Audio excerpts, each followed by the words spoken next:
One of the teams that's going to be trying to make it to the title game is the Southmoore SaberCats, and their head coach is Jeremy Stark, and he joins us now here on the OKPreps Round Up, powered by Excel Therapy. Coach Stark, first off, thanks for taking some time this morning to join us on this special Sunday edition of the program. I know we were supposed to talk yesterday, so I appreciate you flipping the schedule a little bit and making some time for us this morning.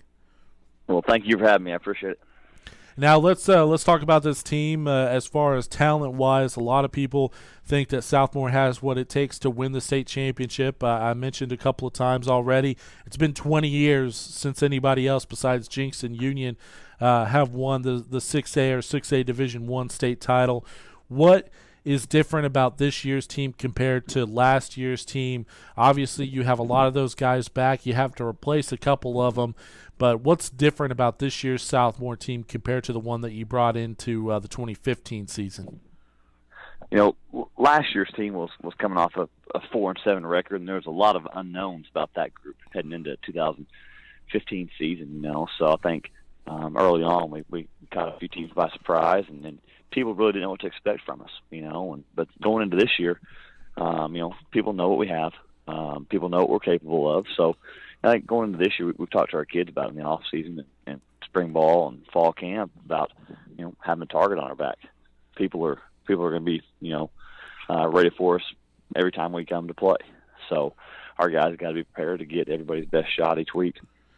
Now let's talk about some of those guys that have been making plays for Southmoore over the last couple of years. And let's start at the quarterback position. Casey Thompson had a phenomenal sophomore year. He exceeded my expectations. I thought that he would have a good year. He ended up having a great year as he was one of our Player of the Year candidates, throwing for a bunch of yards, running for a bunch of yards. I think he had two games last year where he had 7 total touchdowns accounted for. Yeah. So what can he do to have a better season than what he had last year? I mean, how does he improve on what he did last year? Because he had a Player of the Year worthy season as a sophomore. He did. He had an outstanding year. We knew he was a phenomenal player, but he went out there last year and it was amazing. It was fun to watch him play.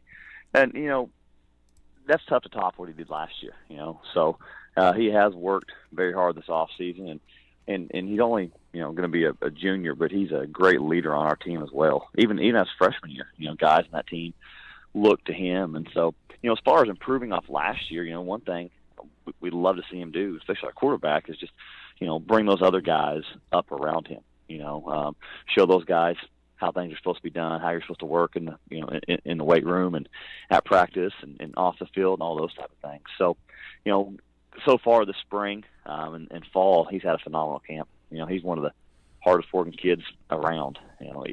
Studying film, at practice, in the classroom, all of those things. So, we just want to see him continue to get better just as an overall football player and limit mistakes, which he didn't have very many of them last year. I think he threw 4 interceptions all year. So obviously, we can improve there. And then one of the guys that'll be trying to protect Casey is Bray Walker, an offensive lineman who a lot of people in the state already know about, even though he's just going into his junior year. He's getting a lot of praise as being one of the highly rated national recruits, as far as some people think he's top 15, top 10. He's without a doubt going to be an All-American at this time next year. What have you seen from Bray as he tries to again improve on a solid sophomore year going into his junior season? I know he's making the switch from right tackle to left tackle this year. He is. He'll be a 3-year starter for us. And I think Bray is starting to figure out that he's 6'6", 300 pounds. Yeah. So far, like at team camp and in our first scrimmage, he's just dominating now. He's got the size, and he's got the mentality now. He's finishing blocks.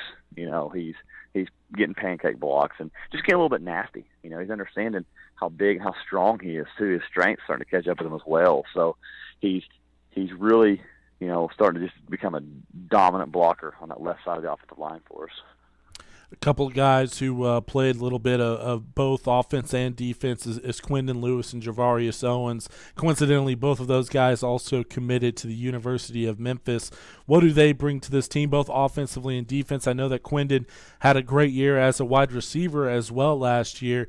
What do those two guys bring to this team on both offense and defense? Well, Quindon will be a 4-year starter for us, which is unheard of in 6A football. He started for us his freshman year.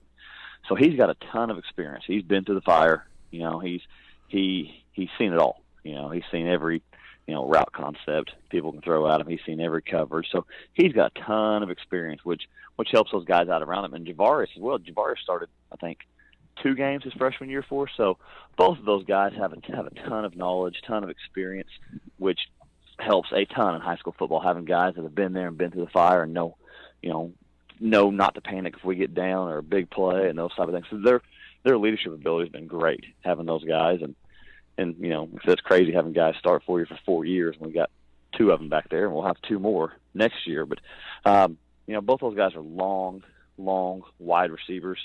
It's difficult to defend those guys, those jump balls, those post routes. Both those guys got great hands, can go up and get the football.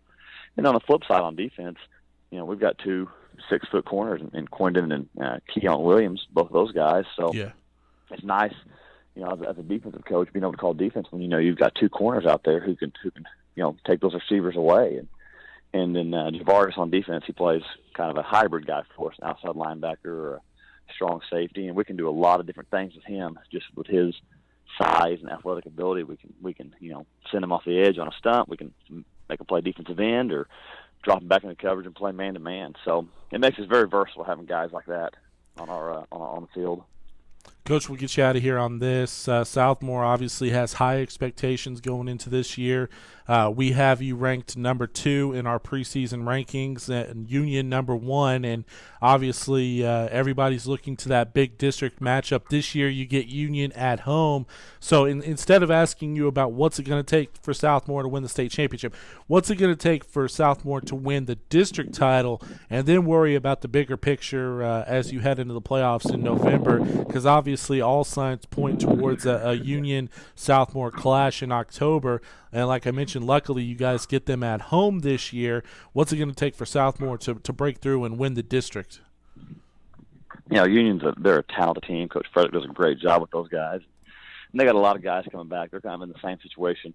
We are a lot of talented guys coming back. But, one of the big keys for us, we talk about it all the time, is controlling what we can control. We can't really control what they do, but if our guys go out and execute, play hard, and limit mistakes, and we got to stay healthy. We don't have a lot of depth on our team, so we've got to stay healthy and worry about ourselves, and that's the things that we try to focus on. We try to preach it to our kids that you can't control things outside of those lines. Only control what you can control. So that's kind of the approach we take when those guys come to town. Do what we can do, and the rest of it will play itself out. Coach, thanks so much for your time this morning, joining us for this special Sunday edition of the program. Good luck as you open up the season later on in a couple weeks. I know you guys aren't playing in week 0, correct? You open up week 1? No, we're not. Okay, we got a scrimmage next week, and then we open up with Deer Creek. There you go. Well, congratulations on making it another year and the success that you had last year. Looking forward to seeing how Southmoore can build on it this season. Thanks so much for your time this morning, and I'm sure this won't be the last time you and I talk here on the Roundup. Well, thank you for having me, and I hope it's not. So. All right. That's Southmoore head coach Jeremy Stark joining us here on the OKPreps Roundup, powered by Excel Therapy.